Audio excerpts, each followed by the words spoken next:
Bakit ang tamlay-tamlay mo? Schedule natin ngayon. Pasensya ka na, Han. Masama yung pakiramdam ko. Wala akong ganang kumain. Pwede bang bilhan mo ako doon ng pampagana? Sige yan, lalabas muna ako. Bibili muna ako ng gamot mo. A few moments later. Ano? Ito na gamot mo. Inumin mo na. Ano tong gamot na binili mo? Robust. Bakit yan ang binili mo? Pampagana ng kain dapat. Yan na nga yan. Double purpose na nga yung binili ko. Extreme yan. Bira.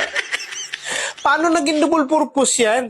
Di ba nga, pag ininom mo yan, pagkatapos ng isang oras, ang lakas mo na kumain yan. Tapos maya-maya, ang lakas mo nang bumayo. Kasi double purpose yan. Wala ka man lang patawad?